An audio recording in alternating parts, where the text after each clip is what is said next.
Bonjour, je vous présente cet ouvrage. Albert Einstein et Leopold Infeld, l'évolution des idées en physique, des premiers concepts aux théories de la relativité et des quanta.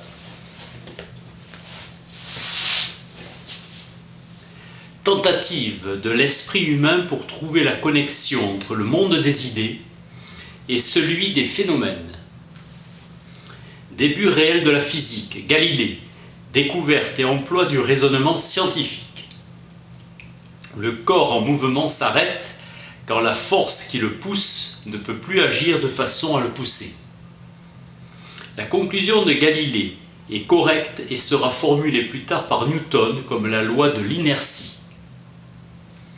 Loi physique, tout corps persévère dans son état de repos ou de mouvement, à moins qu'il ne soit déterminé à changer cet état par des forces agissant sur lui. C'est une pensée spéculative, compatible avec l'observation, mais jamais réellement réalisée, car idéalisée. La vue intuitive disparaît avec Galilée. L'action d'une force extérieure modifie la vitesse. Ce n'est pas la vitesse, mais son changement poussé contre traction. Newton, une force imprimée est une action exercée sur un corps pour changer son état de repos, ou de mouvement uniforme sur une ligne droite. La Terre attire la pierre qui tombe et accélère. Inversement, sa vitesse décroît avant de retomber, vecteur. Les vecteurs sont séparés par un très court intervalle de temps. Cette analyse a conduit Newton et Leibniz à la découverte du calcul infinitésimal, généralisation de l'idée directrice de Galilée. La force et le changement de vitesse sont des vecteurs qui ont la même direction. L'imagination scientifique trouve les vieux concepts trop étroits et les remplace par des nouveaux. Newton, selon la loi de la gravitation, la force d'attraction entre deux corps dépend de la distance qui les sépare l'un de l'autre. Plus petite quand la distance augmente, les conjectures sont prouvées ou réfutées par l'expérience. La vitesse dépend de la masse du corps étant plus petite si la masse est plus grande. La radiation émise par le Soleil est de l'énergie, car une partie se transforme en chaleur. Sur la Terre, un courant électrique possède de l'énergie, car il échauffe au fil métallique ou met en mouvement les roues d'un moteur. Le charbon représente de l'énergie chimique, libérée sous forme de chaleur quand il brûle. Dans tout événement de la nature, une forme d'énergie est convertie en une autre. Deux concepts de substance, la matière et l'énergie. La matière est douée de poids, l'énergie non. Démocrite, il n'y a que des atomes et du vide. Et seulement eux sont réels, pas les objets. Puis, avec Galilée, une connexion entre la théorie et l'expérience quitta enfin la fiction de l'imagination. Helmholtz, le problème de la science physique, consiste à ramener les phénomènes naturels à des forces invariables d'attraction et de répulsion dont l'intensité dépend entièrement de la distance. Le nombre des molécules d'un gramme d'hydrogène est de 303 fois 10 puissance 23. La masse d'une telle molécule, 0,0033 fois 10 puissance moins 23. Ainsi, dans la théorie cinétique de la matière, réduire l'explication de tous les phénomènes à une interaction des particules de la matière. Dans la mécanique, la trajectoire future d'un corps en mouvement peut être prévue et celle du passé déterminée si l'on connaît sa condition présente et les forces qui agissent sur lui. La trajectoire des planètes peut être prévue. Rôle très important de la théorie en physique. La théorie nous oriente vers des faits nouveaux et suggère de nouvelles expériences, ainsi conduit à la découverte de nouveaux phénomènes et de nouvelles lois. Il n'y a pas de théorie éternelle en science. Certains faits prévus par la théorie sont réfutés par l'expérience. Le chercheur est un détective. Coulomb a trouvé un siècle après Newton une dépendance similaire entre la force électrique et la distance.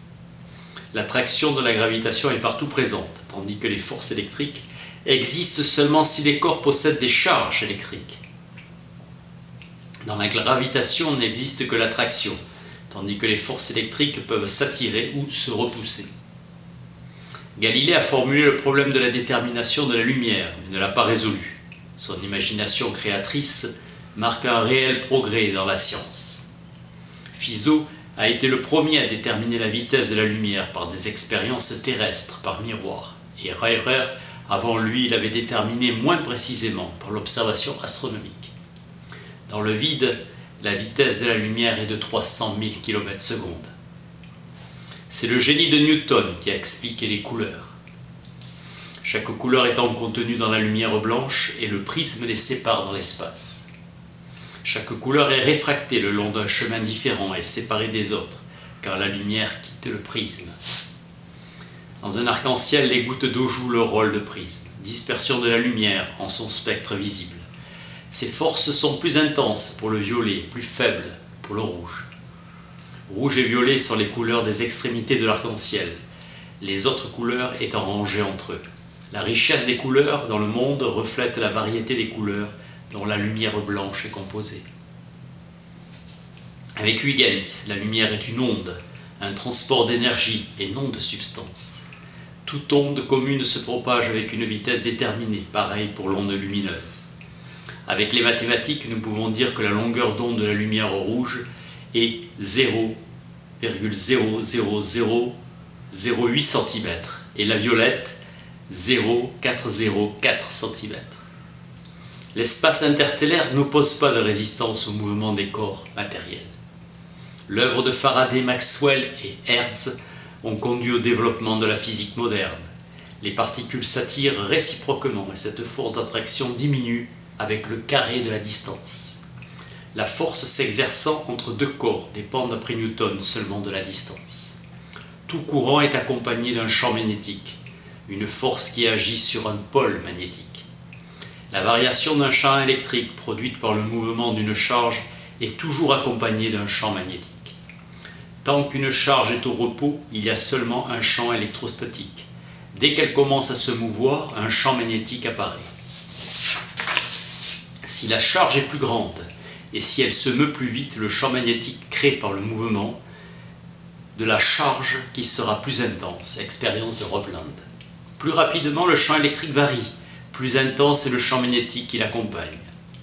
Faraday a conduit la grande découverte des courants induits. Un champ magnétique qui varie est accompagné d'un champ électrique. Faraday puis Maxwell expriment par la théorie mathématique les lois qui gouvernent le champ électromagnétique. Hertz a prouvé au préalable l'existence d'ondes électromagnétiques et confirmé leur vitesse égale à la lumière, et au tout début était la loi d'inertie de Galilée. La lumière est une onde électromagnétique et le champ électromagnétique transporte de l'énergie. La vitesse de la lumière dans l'espace vide est toujours la même. Elle est indépendante du mouvement de la source ou du récepteur de la lumière. Le but final est toujours une meilleure compréhension de la réalité. La nature géométrique de notre monde est façonnée par les masses et les vitesses, et leur vitesse. Les équations de la gravitation de la théorie de la relativité générale essaient de mettre en lumière les propriétés géométriques de notre monde. La matière représente d'immenses réservoirs d'énergie et que l'énergie représente de la matière. Un nouveau concept apparaît en physique, le champ. Ce ne sont pas les charges ni les particules, mais le champ dans l'espace entre les charges et les particules qui est essentiel pour la description des phénomènes physiques. La théorie de la relativité naît des problèmes du champ. Dans la relativité restreinte, connexion entre masse et énergie. La masse est énergie et l'énergie a une masse. Dans la relativité générale, analyse espace-temps. Importance du concept de champ en physique. Certaines quantités physiques regardées jusqu'à présent comme continues sont composées de quanta élémentaires.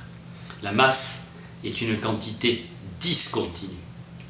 Les quanta élémentaires d'électricité négative sont appelés électrons.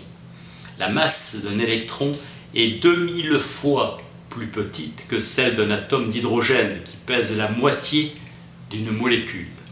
0,33 fois 10 puissance moins 23 par rapport à 0,17 fois 10 puissance moins 23.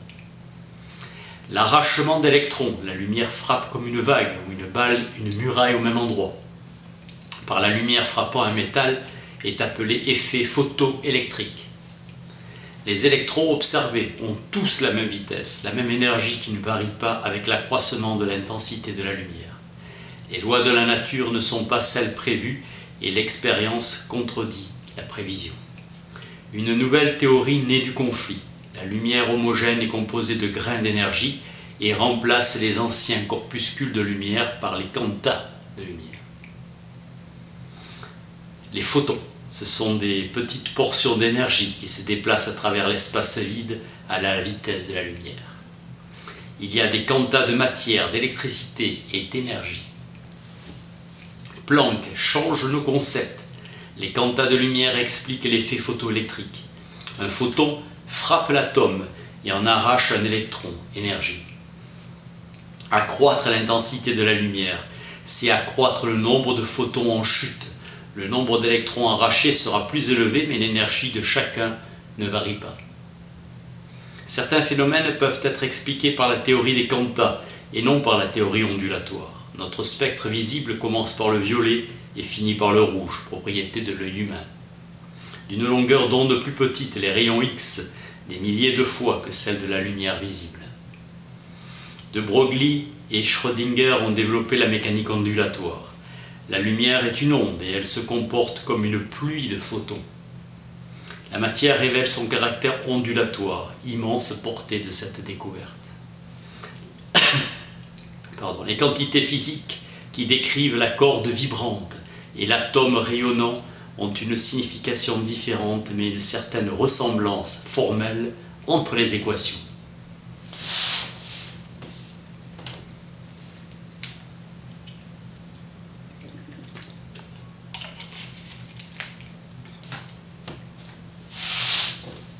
Connaissant la forme de la corde vibrante, à un instant donné, nous pouvons calculer à écart les autres points. Par écart les autres points. Cette fonction est l'onde de probabilité, écart de la position normale, catalogue de notre connaissance du système quantique, approche tridimensionnelle, à la différence de la physique classique, position-vitesse, contre particule. Une particule au comportement statique du système. Avec deux particules, il y a 6 dimensions et non 3. À la physique quantique, nous aurons des ondes de probabilité dans un continuum à 6 dimensions et non à 3 comme dans le cas d'une particule. Pour 3, 4 particules, les ondes de probabilité seront des fonctions dans un continuum à 9 et 12 et plus dimensions. Et donc physique classique, tout ce qui n'est pas physique quantique, elle diffère radicalement. La classique vise à donner une description des objets existants dans l'espace et à formuler les lois régissant leur changement dans le temps.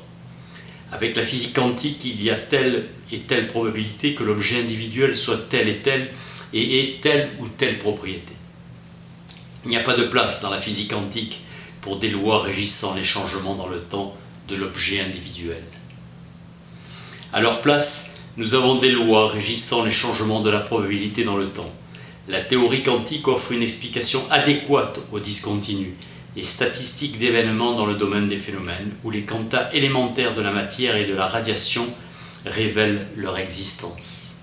30 dimensions sont nécessaires pour la description quantique de 10 particules. Alors une onde de probabilité à un nombre infini de dimensions est nécessaire pour décrire un champ. La théorie des quantas a créé des formes nouvelles. La discontinuité a remplacé la continuité. Les lois régissant les individus laissèrent la place à des lois de probabilité, foule. Ordonner et comprendre le monde est le but. Ce ne sont plus des propriétés mais des probabilités qui sont décrites, et les lois régissent les changements des probabilités dans le temps.